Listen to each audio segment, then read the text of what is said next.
الحمدللہ رب العالمین والصلاة والسلام علی محمد الامین فاعوذ باللہ من الشیطان الرجیم بسم اللہ الرحمن الرحیم۔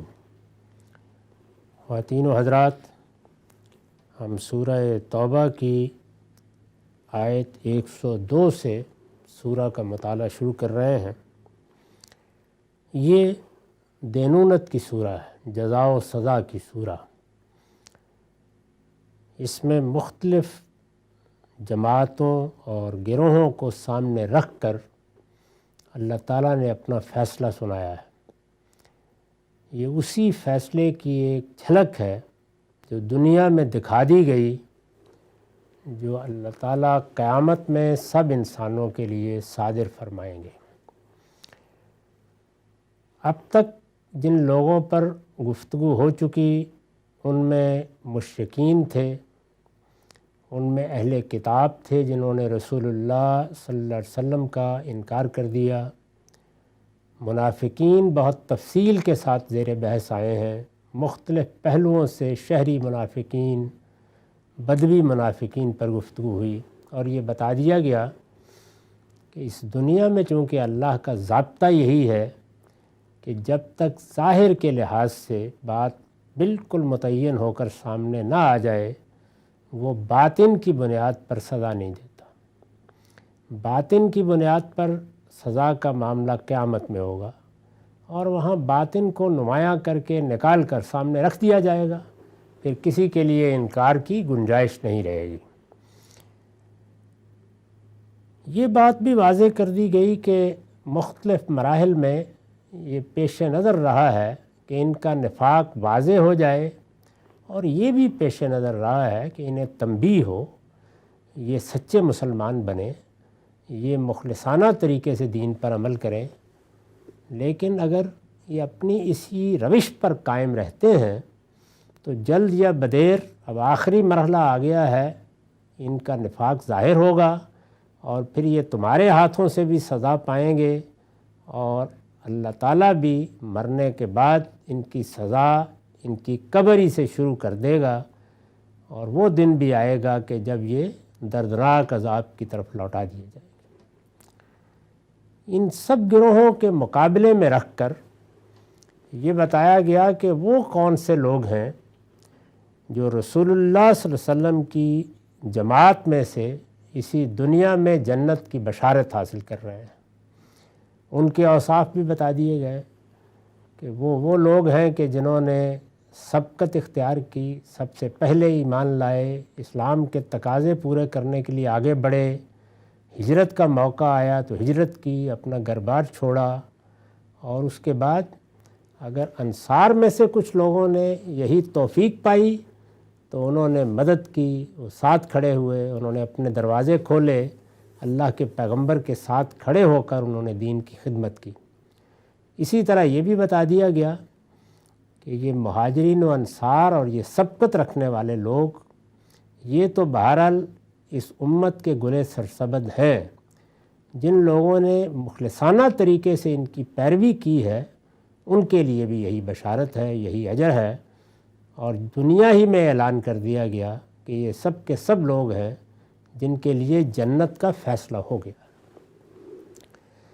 اب وہ لوگ زیر بحث آ رہے ہیں کہ جو نہ منافق ہیں، نہ منکرین ہیں، نہ اہل کتاب میں سے ہٹ درمی کے ساتھ انکار پر جمے ہوئے ہیں، نہ قریش میں سے ہیں کہ انہوں نے فیصلہ کر لیا کہ وہ نہیں مانیں گے۔ اللہ تعالیٰ نے ان کو ایمان کی توفیق دی، ساتھ آ گئے، لیکن غلطیاں کی ہیں۔ یعنی اب یہ گویا ہمہ شمع کا ذکر ہو رہا ہے، عام مسلمان کہ جن سے غلطیاں بھی ہوتی ہیں، وہ اچھے کام بھی کرتے ہیں، اندر سے ایمان ہوتا ہے، ان کے ساتھ کیا معاملہ کرنا ہے، وہاں کیا ہونا ہے قیامت میں، اس کی ایک تصویر یہاں بھی دیکھ لیجیے۔ تو فرمایا کہ وآخرون اعترفوا بذنوبہم خلطوا عملا صالحا وآخر سیئا، یعنی یہ کیسے ہوا کہ یہ سب کے سب لوگ بالکل واضح ہو کر سامنے آ گئے۔ تو میں عرض کر چکا ہوں کہ غزوہ تبوک کے موقع پر ایک امتحان برپا کیا گیا جس نے در حقیقت تطہیر کر دی، لوگ سامنے آ گئے۔ تو اس موقع پر جو مہاجرین و انصار کے سابقون اولون تھے انہوں نے تو پیچھے مڑ کے دیکھا ہی نہیں، اللہ کے پیغمبر کی طرف سے دعوت دی گئی، سامان اٹھایا اور چل نکلے۔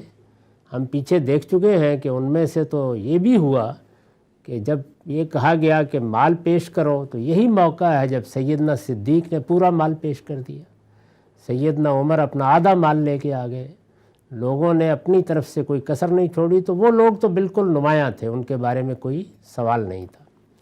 منافقین کے بارے میں معلوم ہو گیا کہ انہوں نے جھوٹے بہانے بنائے، پکڑے گئے، کچھ نے اعتراف کیا اور کچھ وہ تھے کہ جو اسی طرح اپنی رشوہ دوانیوں پر جمے رہے۔ لیکن وہ لوگ بھی تھے کہ جن کے ہاں جو کمزوری تھی وہ اس موقع پہ سامنے آ گئی۔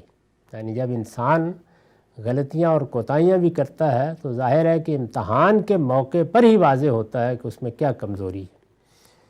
تو فرمایا کہ جن لوگوں نے غلطیاں کیں، وآخرون اعترفوا بذنوبہم، ان کے علاوہ، یعنی یہ سب تو تم نے سن لیے، یہ منکرین اور یہ اہل کتاب اور یہ منافقین، ان کے علاوہ کچھ دوسرے لوگ بھی ہیں۔ وہ کون لوگ ہیں؟ اعترفوا بذنوبہم، جنہوں نے اپنے گناہوں کا اعتراف کر لیا ہے۔ یعنی ایک سچا صاحب ایمان اپنے پروردگار کے سامنے بہانے نہیں بناتا، جھوٹ نہیں بولتا، دھوکہ نہیں دیتا۔ غلطیاں ہوئی ہیں تو اس میں پہلا سبق یہ ملا کہ ایک بندہ مومن، دنیا میں تو اللہ تعالیٰ کا یہی منشا ہے کہ پردے موجود رہیں۔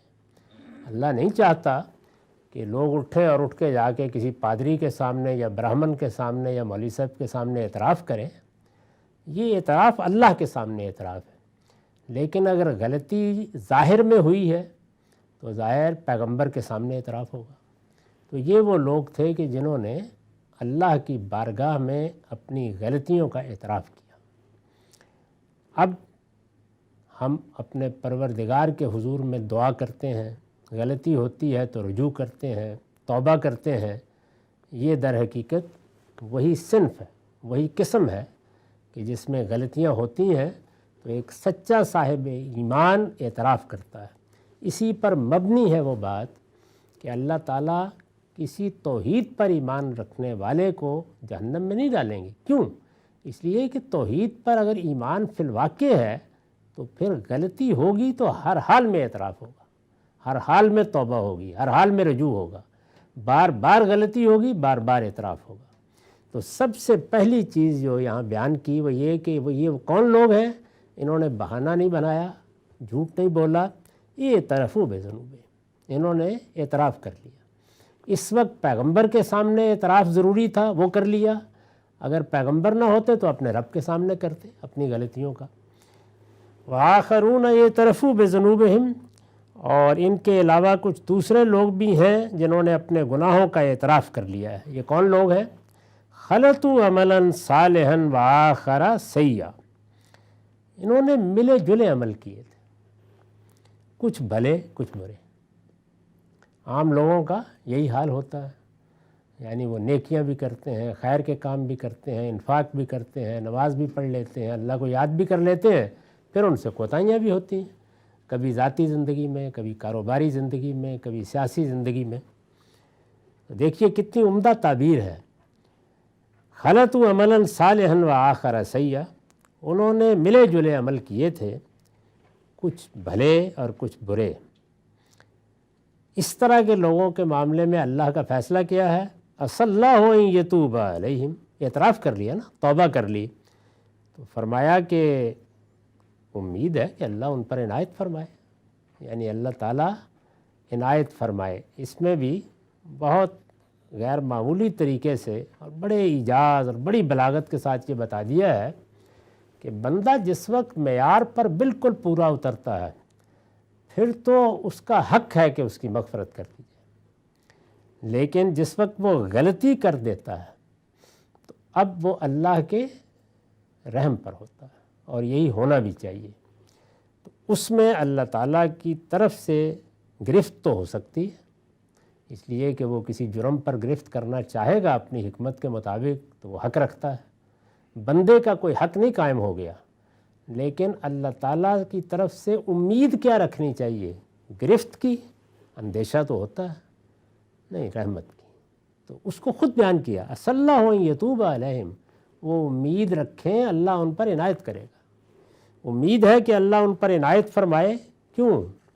ان اللہ غفور الرحیم، اس لیے کہ اللہ بخشنے والا ہے، اس کی شفقت ابدی ہے۔ تو اس پورے سوال کا جواب دے دیا ہے جو ہم گناہ گاروں کے دل میں پیدا ہوتا ہے۔ ایمان ہے، اللہ سے تعلق ہے، لیکن قدم قدم پر گناہ غلطیاں ہوتی ہیں، نیکی کرنے کی بھی کوشش کرتے ہیں، اس میں کامیاب بھی ہو جاتے ہیں، لیکن پھر برائیوں کا ارتکاب کر بیٹھتے ہیں۔ تو اس کو بیان کیا ہے، جیسے اس پوری سورہ میں دیکھتے ہیں نا کہ جس گروہ یا جس جماعت کو اللہ تعالیٰ زیر بحث لاتے ہیں اس کی ایک تصویر لفظوں میں بنا دیتے ہیں کہ یہ لوگ ہیں۔ مہاجرین و انصار کے ساتھ ایسا ہی کیا، منافقین کی تصویر بنا دی۔ یہاں کیا کہا ہے؟ خلطوا عملا صالحا وآخر سیئا، یعنی یہ نہیں ہو سکتا کہ ایمان موجود ہو اور آدمی اوباشی کرتا رہے۔ ایمان موجود ہوگا تو یہی ہوگا، کبھی نیکی ہوگی کبھی برائی بھی ہو جائے گی۔ تو اس کو بہت ہی خوبصورت تعبیر میں بیان کیا کہ ملے جلے عمل کیے تھے، کچھ بھلے کچھ برے۔ اس سے گویا تعارف ہو گیا کہ یہ کن لوگوں کا ذکر ہو رہا ہے۔ یہ بتا دیا کہ اس طرح کے لوگوں کے لیے لائحہ عمل کیا ہے، اپنے رب کے سامنے اپنے گناہوں کا اعتراف، نہ کہ ہٹ درمی، ضد، گریز، بے پرواہی، بار بار توبہ اور رجوع، یہ ہونا چاہیے۔ اگر صورتحال وہ ہے جس کو خلطوا عملا صالحا وسیئا میں بیان کیا ہے، اور رویہ یہ ہے کہ گناہوں کا اعتراف ہے، بار بار بارگاہ خداوندی میں توبہ و استغفار ہے، جس طرح کے ہمیں تلقین کی ہمارے پیغمبر نے کہ تمہاری صبح استغفار کے ساتھ ہونی چاہیے۔ وبالاسحار ہم یستغفرون، تو یہ پے در پے ہر وقت قدم قدم پر استغفار، اللہ سے معافی مانگنا، اس میں یہ توقع ہے، حق تو نہیں کیونکہ ہم نے گناہ کر دی ہے، غلطی کر دی ہے، توقع ہے کہ اللہ اب معاف فرمائے گا۔ اور کیوں نہیں معاف فرمائے گا؟ فرمایا اس لیے کہ ان اللہ غفور الرحیم، اللہ تعالیٰ کوئی ظالم اور جابر نہیں ہے، وہ تو شفقت کرتا ہے، اس کی شفقت ابدی ہے، وہ بخشنے والا ہے۔ بڑی بشارت ہے اس کے اندر، اگر دیکھیے کہ یہ فیصلہ ہے جو قیامت میں بھی ہونا ہے، اور یہاں بھی اس کو بتا دیا۔ انہوں نے اعتراف کر لیا، اعتراف کر لیا تو اب یہ بتایا گیا ہے کہ اعتراف کا مطلب کیا ہے۔ یعنی اعتراف کرنے کا مطلب یہ ہے کہ اب بندہ آگے بڑھ کر اپنی غلطی کے احساس کے ساتھ نیکی کرے، وہ نیکی بھی بتا دی ہے۔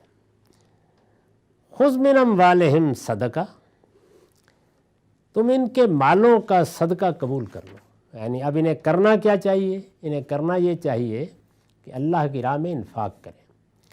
اس میں بھی بڑی بلاغت کے ساتھ رہنمائی فرما دی کہ توبہ کی قبولیت کا ایک بڑا ذریعہ یہ بنتا ہے کہ جس وقت گناہ ہو جائے، غلطی ہو جائے، بڑی کوتاہی ہو جائے، تو آدمی اللہ کی راہ میں انفاق کرے، کسی غریب کی مدد کرے، اللہ کی راہ میں خرچ کرے۔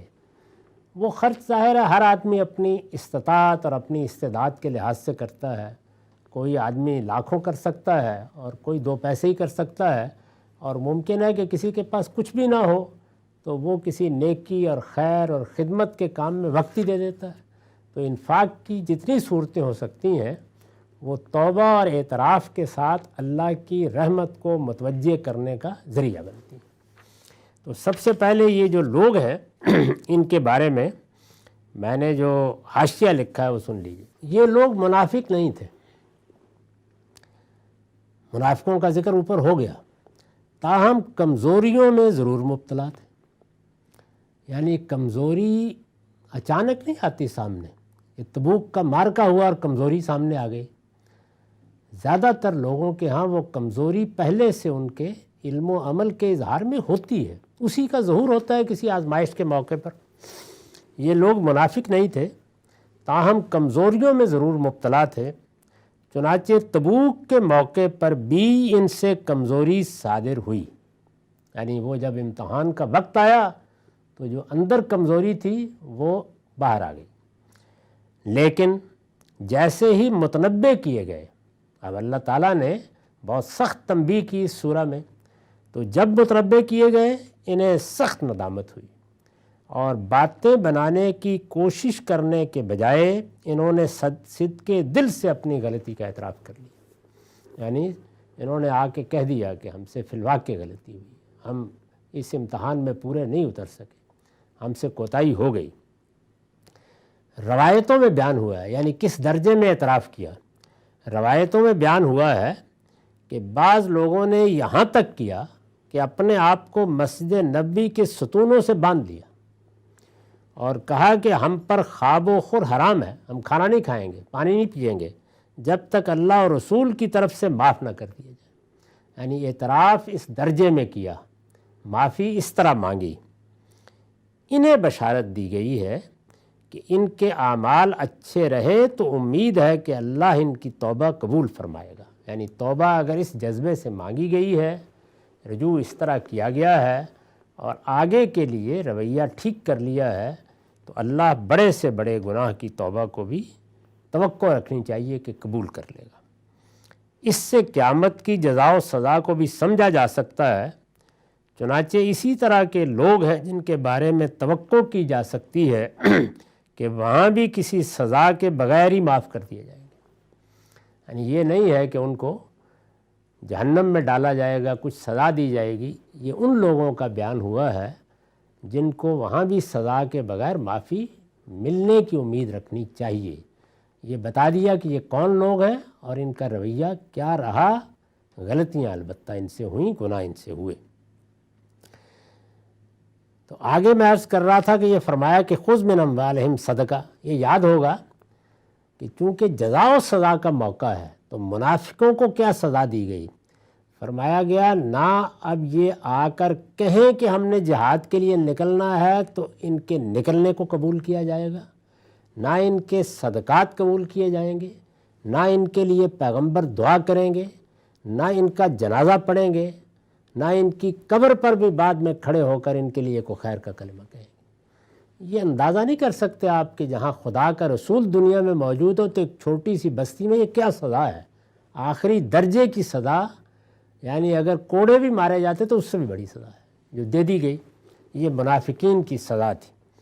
اس کے برعکس دیکھیے یہاں رحمت، شفقت، فرمایا ان کو ترغیب ملنی چاہیے کہ یہ صدقہ کریں، انفاق کریں، اور جب یہ اپنے صدقات لے کر آئیں تو ان کے مالوں کا صدقہ آپ قبول کر لیں۔ گناہوں کی تلافی کا بہترین طریقہ یہی ہے، وہاں یہ تھا کہ نہیں، قابل قبول ہی نہیں رہا، بہانے بازوں کے لیے یہ رعایت نہیں ہے، لیکن ان کے لیے ہے۔ اس پر میں نے لکھا ہے یعنی وہ صدقہ، یہ کون سا صدقہ مراد ہے، یعنی وہ صدقہ جو اب یہ اپنے گناہوں کی تلافی کے لیے کریں گے۔ جس وقت گناہ ہوا اور گناہ کا احساس بھی ہو گیا تو انہوں نے کسی غریب کی مدد کی، حضور سے کہا کہ ہم یہ مہاجروں کے لیے پیش کر رہے ہیں، یا اور کسی معاملے میں انفاق کر دیا، تو یہ اس جذبے سے کیا گیا ہے کہ اللہ تعالیٰ سے ہم اپنے گناہوں کی معافی مانگ رہے ہیں، تو یہ گویا ہماری طرف سے ایک مزید چیز ہے تاکہ اس میں اللہ کی رحمت متوجہ ہو۔ اس سے معلوم ہوا کہ توبہ اور تطہیر کے لیے، یعنی اپنے آپ کو پاک کرنے کے لیے، پاکیزگی ہے دین کا ہدف، وہ یہاں اچھے عمل سے حاصل کرنی ہے۔ توبہ اور اعتراف کا ہدف بھی وہی ہے کہ پاکیزگی حاصل ہو جائے، اور اگر کوئی اس کے باوجود آلائش رہ گئی تو قرآن میں دوسری جگہ کہا ہے کہ پھر قیامت میں اللہ پاک کرے گا، وہ سزا دے کے پاک ہوگا آدمی، تو اس کو بھی بیان کر دیے۔ اس سے معلوم ہوا کہ توبہ اور تطہیر کے لیے سب سے زیادہ مؤثر چیز اللہ کی راہ میں انفاق کی، یعنی جس وقت بھی گناہ ہو جائیں تو توبہ کے ساتھ اگر انفاق کیا جائے، کچھ نہ کچھ خرچ کیا جائے، اس سے تو اصولی رہنمائی ملی، لیکن دوسری جگہوں پر قانونی رہنمائی بھی موجود ہے۔ یعنی جب کسی بڑے گناہ کا کفارہ مقرر کیا ہے تو آپ دیکھیے کہ یہی چیزیں ہیں، یعنی یا روزے یا انفاق یا غلام ایجاد کرنا، تو یہی ہے۔ اس سے معلوم ہوا کہ توبہ اور تطہیر کے لیے سب سے زیادہ مؤثر چیز اللہ کی راہ میں انفاق ہی ہے۔ خذ من اموالہم صدقہ تطہرہم وتزکیہم بہا۔ مقصد دیکھیے کس خوبصورتی سے واضح کیا ہے، تم ان کے مالوں کا صدقہ قبول کرو۔ یہ سب کیوں ہوگا، کس لیے ہوگا، کیا ہدف ہے ان سب چیزوں کا؟ ان کا ہدف آگے جا کر کسی دنیوی خلافت کا کارکن تیار کرنا نہیں ہے، اس سے تم انہیں پاکیزہ بناؤ گے اور ان کا تزکیہ کرو گے۔ یہ ہے دین کا مقصد، ہر عمل کا مقصد یہی ہے، اس سے تم انہیں پاکیزہ بناؤ گے اور ان کا تزکیہ کرو گے۔ تو اس میں دو لفظ استعمال کیے ایک ہی مدعا کے لیے، تو طاہرہم و تزکیہم۔ میں نے لکھا ہے آیت میں تطہیر اور تزکیہ کے دو لفظ استعمال ہوئے ہیں۔ استاذ امام لکھتے ہیں قرآن میں ان دونوں کے مواقع استعمال سے معلوم ہوتا ہے کہ تطہیر میں غالب پہلو ظاہری اور باطنی نجاستوں اور رذائل سے پاک کرنے کا ہے۔ یہ عربی زبان کا اصول سمجھ لیجئے کہ جب اس طرح سے الفاظ عطف و معطوف ہو جائیں اور کم و بیش ایک ہی مدعا کے ہوں تو تطہیر میں سے اب وہ پہلو نکل گیا جو تزکیے میں زائد ہے اور تزکیے سے وہ پہلو نکل گیا جو تطہیر میں بیان ہو گیا۔ اس کو کہتے ہیں تجرید ہو جانا فعلوں میں، وہ ہوئی ہے یہاں پہ۔ قرآن میں ان دونوں کے مواقع استعمال سے معلوم ہوتا ہے کہ تطہیر میں غالب پہلو ظاہری اور باطنی نجاستوں اور رذائل سے پاک کرنے کا، یعنی یہ منفی پہلو سے لفظ زیادہ استعمال ہوتا ہے، اور تزکیے میں رذائل سے پاک کرنے کے ساتھ ساتھ صلاحیتوں اور خوبیوں کو نشو و نما دینے اور فضائل اخلاق سے آراستہ کرنے کا مفہوم بھی شامل ہے۔ تو اب گویا دو لفظ استعمال کر کے منفی لحاظ سے بھی پوری بات بیان کر دی کہ اندر کو نجاستوں سے پاک کرو، باہر کو نجاستوں سے پاک کرو، اور یہ بات بھی بیان کر دی کہ صرف پاک ہی نہیں کرنا، یہ تو ایک منفی عمل ہوا، تمہارے اندر جو صلاحیتیں خیر کی رکھی ہیں، نیکی کی رکھی ہیں، جو اعلیٰ درجے کا جمالیاتی احساس رکھا ہے، اس کو دین کے حوالے سے پروان چڑھاؤ، اس کی نشو و نما ہونی چاہیے۔ تو فضائل اخلاق سے اپنے آپ کو آراستہ بھی کرو۔ اس طرح گویا یہ واضح کر دیا کہ اگر لوگوں کے پیش نظر دین کا بالکل صحیح نصب العین رہے، وہ کیا ہے؟ تطہیر و تزکیہ، اور وہ یہ زندگی بسر کریں کہ نیکی کو آخری درجے میں مطلوب قرار دیں، لیکن غلطی ہو جائے، گناہ ہو جائے تو اپنے رب کے سامنے اس کا اعتراف کریں۔ وہاں ظاہر میں اعتراف اس لیے ضروری تھا کہ غلطی بھی ظاہر میں ہوئی اور خدا کا پیغمبر بھی موجود تھا، اس کے سامنے اعتراف لازم کر دیا گیا۔ لیکن اب اس کی ضرورت نہیں ہے کہ یہ اعتراف یا کنفیشن یہ کسی جگہ جا کے ہو، یہ اپنے رب کے سامنے، اپنی خلوت میں، اپنی علیحدگی میں یہ ہونا چاہیے۔ اور اس کے ساتھ اگر صدقہ دیا جائے تو یہ معافی کے لیے بڑی غیر معمولی چیز ہے۔ فرمایا جس وقت یہ صدقات پیغمبر قبول کرتا ہے تو ظاہر ہے کہ اس سے ان کو خوشی ہوگی، اطمینان ہوگا۔ اس کا مطلب یہ ہے کہ اللہ نے گویا ان کا، پیغمبر نے قبول کر لیا تو اللہ نے قبول کر لیا۔ تو اس کے نتیجے میں جو اصلی مقصود ہے ان سب اچھے اعمال کا اور دین کا اور انفاق کا، وہ حاصل ہو جائے گا، اور وہ ہے تطہیر اور تزکیہ۔ تم انہیں پاکیزہ بناؤ گے اور ان کا تزکیہ کرو گے۔ اس کے بعد دیکھیے جس چیز کو آپ کہتے ہیں سفارش، شفاعت، وہ کیا چیز ہے؟ یعنی غلطیاں کی تھیں، ضرورت ہی ان لوگوں کو ہوگی۔ اگر غلطی نہیں کی، اپنے استحقاق کی بنیاد پر کھڑے ہیں، تو ظاہر ہے کہ پھر وہ مہاجرین و انصار کا ذکر ہو چکا ہے، ان کے لیے تو بشارت ہی بشارت ہے، دنیا میں بھی آخرت میں بھی۔ یہ لوگ ہماری طرح کے لوگ، تو فرمایا کہ اب کیا ہے؟ اب پیغمبر ان کے لیے دعا کریں۔ وَصَلِّ عَلَيْهِمْ، حضور سے کہا یہی چیز دنیا میں ہوگی، یہی آخرت میں ہوگی، بس اسی کو آپ شفاعت کہیے، اسی کو سفارش کہیے۔ کن کو نصیب ہوگی؟ وہی جن کا ذکر ہو گیا یہاں۔ تو پورا قانون بیان کر دیے، یعنی وہ کہ جنہوں نے ایمان کے تقاضے پورے کرنے کی کوشش کی، کمزوریاں ہو گئیں، غلطیاں ہو گئیں، پھر اپنے آپ کو اپنے رب کے سامنے ڈالتے رہے، اعتراف کیا، بہانے نہیں بنائے، ہٹ درمی نہیں اختیار کی، بار بار توبہ اور رجوع کرتے رہے، پھر تلافی کی کوشش بھی کرتے رہے، اس کے ساتھ حاضر ہوئے، اگرچہ غلطیاں بار بار ہوئی تھیں۔ تو فرمایا کہ یہاں بھی ہم نے پیغمبر سے کہا کہ دعا کرو ان کے لیے، ہم وہاں بھی کہیں گے کہ دعا کرو ان کے لیے۔ دعا کیا ہے؟ درخواست۔ تو یہ گویا خود اللہ تعالیٰ کی طرف سے یہ بتایا جا رہا ہے کہ وصلی علیہم، اے پیغمبر آپ ان کے لیے دعا کریں۔ اس سے یہ بات واضح ہو جانی چاہیے کہ ہمارے ہاں یہ درود کا لفظ ہے تو لوگ سمجھتے ہیں یہ کوئی اور ہی چیز ہے، یہ دعا ہے۔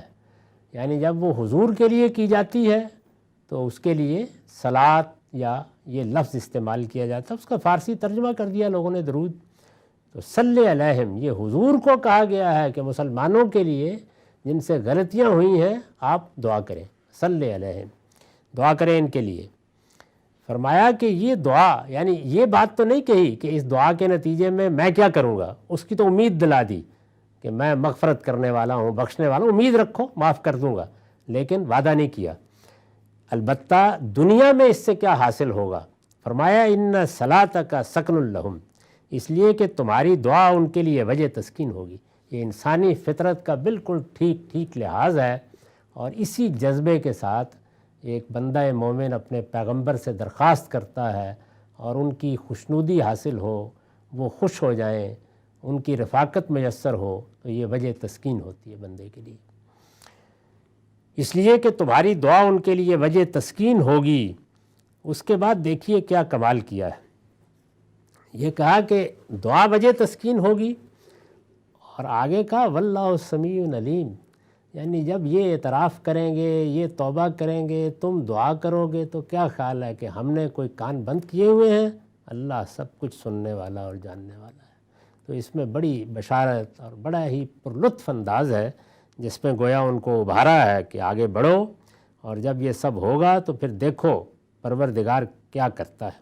اس پر حاشیہ ہے، پیچھے منافقین کے بارے میں فرمایا تھا کہ نہ ان کے صدقات قبول کیے جائیں گے اور نہ پیغمبر ان کے لیے دعا و استغفار کریں گے، وہاں یہ سزا دی گئی تھی ان کو، بلکہ ان میں سے کوئی مر جائے تو اس کے جنازے کی نماز بھی نہیں پڑھیں گے۔ اسی چیز کو الٹ کر دیکھیے تو یہ بالکل واضح ہو گیا کہ مسلمانوں میں سے خواہ اس زمانے کے ہوں یا قیامت تک رسول اللہ کی دعا سے کون محروم ہوا؟ منافقین۔ وہاں شفاعت سے کون محروم ہوگا؟ منافقین۔ باقی سب کو توقع رکھنی چاہیے، لیکن رویہ وہی کہ معافی مانگی جائے، توبہ کی جائے، استغفار کی جائے، تو یہ بشارت دے دی ہے۔ پیچھے منافقین کے بارے میں فرمایا تھا کہ نہ ان کے صدقات قبول کیے جائیں گے اور نہ پیغمبر ان کے لیے دعا و استغفار کریں گے، بلکہ ان میں سے کوئی مر جائے تو اس کے جنازے کی نماز بھی نہیں پڑھیں گے، اس لیے کہ نماز جنازہ اصل میں ہماری طرف سے اللہ تعالیٰ کے حضور میں سفارش ہوتی ہے، یہ دعا ہے ہم کرتے ہیں اپنے بھائی کے لیے۔ یہ اس کے برعکس ہدایت کی گئی ہے کہ ان لوگوں کے لیے رحمت و برکت کے یہ سب دروازے کھول دیے جائیں جنہوں نے اپنی غلطی کا اعتراف کر لیا۔ تو یہ بشارت بڑی غیر معمولی بشارت ہے، اور سچی بات یہ ہے کہ ہم جیسے گناہ گار تو انہی بشارتوں کی وجہ سے جیتے ہیں۔ تو ارشاد فرمایا کہ انہوں نے اپنی غلطی کا اعتراف کر لیا ہے، ان کو یہ سب کچھ ملے گا۔ آگے دیکھیے، الم یعلموا ان اللہ یقبل التوبۃ عن عبادہ ویأخذ الصدقات وان اللہ هو التواب الرحیم۔ یہ حقیقت ہے کہ ایجاز کے ساتھ جتنی بلاغت اس مقام پر ہے اس کا اندازہ ہی نہیں کیا جا سکتا۔ ایک ایک چیز ایسی خوبی کے ساتھ ہے کہ کوئی وعدہ بھی نہ ہو جائے اور امید بھی آخری درجے میں دلا دی۔ اب آگے دیکھیے کیا کہا، کیا وہ نہیں جانتے کہ اللہ ہی ہے جو اپنے بندوں کی توبہ قبول کرتا ہے؟ یعنی پیغمبر سے کہا دعا کرو، ان سے کہا امید رکھو، اور پھر اس کے بعد اس امید کو کہاں پہنچا دیا ہے؟ اللہ ہی ہے جو اپنے بندوں کی توبہ قبول کرتا ہے۔ وہاں کیا کہا تھا؟ یہ پیغمبر کو آ کے صدقات پیش کریں، اور پیغمبر سے کہا کہ آپ ان کے صدقات لیں، اس سے ان کو تزکیہ حاصل ہوگا۔ اب دیکھیے کیا کہا کہ اللہ تعالیٰ صرف توبہ ہی قبول نہیں کرتا، ان کے صدقات کی پذیرائی فرماتا ہے۔ وہ ادھر نہیں قبول ہوں گے، ادھر قبول ہو جائیں گے، دو تو صحیح۔ اور فرمایا کہ کیا نہیں جانتے کہ وَأَنَّ اللَّهَ هُوَ التَّوَّابُ الرَّحِيمُ، کہ اللہ بڑا توبہ قبول کرنے والا اور رحم فرمانے والا ہے۔ یہ بات بھی اس سے واضح ہو گئی کہ زمین پر خدا کا پیغمبر موجود ہو تو بات کو سمجھنے کے لیے عرض کر رہا ہوں، تو گویا خدا زمین پر موجود ہے، تو اس لیے اس کی بات سننا، ماننا، اس کا ساتھ دینا، اسی لیے تو فرمایا کہ پیغمبر کا ساتھ دو تو من انصاری اللہ، اور جواب کیا تھا؟ نحن انصار اللہ، ہم اللہ کے مددگار ہیں۔ تو یہ حیثیت ہوتی ہے اللہ کے پیغمبر کی۔ ارشاد فرمایا کہ یہ آگے بڑھیں اور اطمینان رکھیں کہ اللہ بڑا توبہ قبول کرنے والا اور رحم فرمانے والا ہے۔ اوپر خطاب نبی صلی اللہ علیہ وسلم سے تھا، یہ حاشیہ ہے۔ اب یہ براہ راست ان لوگوں کو توبہ اور توبہ کے لیے صدقے و انفاق کی ترغیب ہے، یعنی پہلے پیغمبر کے بارے میں بات کی اور پھر بڑے ہی خوبصورت اسلوب میں براہ راست کہہ دیا کہ بڑھو آگے، اللہ توبہ بھی قبول کرتا ہے اور صدقات کو بھی پذیرائی بخشتا ہے۔ تو اللہ تعالیٰ گناہ گاروں کے لیے، یہ وہی بات ہے جو سیدنا مسیح نے اپنی تمثیل میں سمجھائی تھی کہ پھر بھیڑیں جو کہیں نہیں جاتی ان کو چھوڑ کے اللہ تعالیٰ تو ان بھیڑوں کو پکڑنے کے لیے اور محبت کے ساتھ اپنی گود میں لے کر واپس لاتا ہے کہ جو کسی گلے سے بچھڑ جاتی ہیں۔ تو گناہ گاروں کے ساتھ اللہ کا معاملہ یہ ہے۔ اقول قولی ھذا واستغفر اللہ لی ولکم ولسائر المسلمین۔